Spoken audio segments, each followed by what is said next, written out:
Okay, Sibbie, now you have a selection from your book that you would like to share with our listeners. Go ahead and tell us about your selection from My Private Lennon. Unfortunately, I have not too firm a memory of when I saw the Beatles live in Ed Sullivan's studio in August 1965.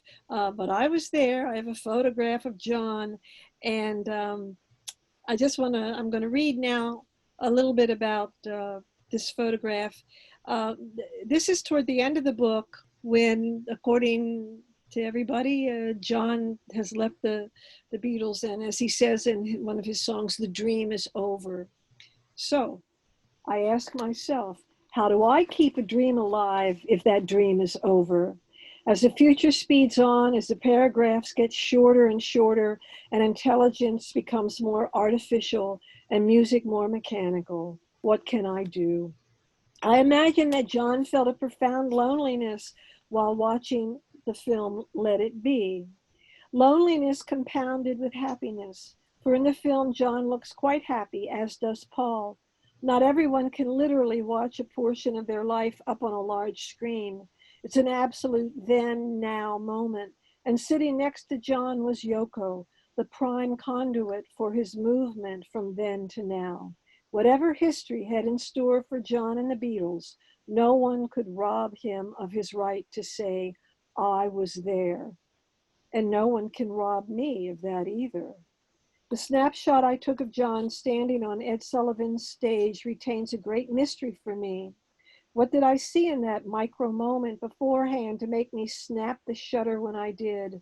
Without knowing anything about photography, I had fixed John in a triangle of visibility between a cameraman's back and the studio's overhead lights. The more I look at this photograph, the more I see entrapment. The white walls, the looming camera, the hot lights, just a few of the restraints that represented John's life as a Beatle in 1965. And if John wasn't actually singing in my photograph, what was he doing? Did I capture the grind and fakery of endless tours, singing the same songs before screaming audiences? The next day, Sunday, August 15th, playing Shea Stadium before a crowd of 55,000, the band couldn't hear each other, but they knew the songs well enough to perform them. 1 year later at Candlestick Park in San Francisco, the Beatles put an end to their touring years. The chronology imbues my photograph with a pathos I could not have predicted when I took it. It marks a historical turning point. Rubber Soul awaited, then Revolver, and Sgt. Pepper's Lonely Hearts Club Band. Freed from touring, the Beatles could create their music without the dismal obligations of the road. They could become themselves. And this becoming themselves led to the band's demise, the end of a dream. It would now be up to the fans, the listeners, the newbies, hearing their parents' copy of Rubber Soul for the first time, to keep alive their music, to understand their importance, and to love them.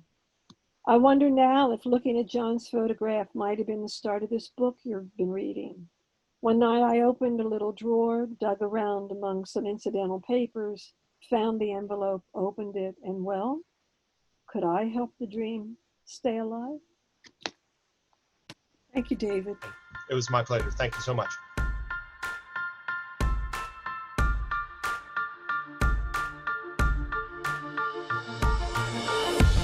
Please rate and subscribe to List, Rate, Rank on Apple, Google, Spotify, or YouTube, and find our bonus content on listraterank.com.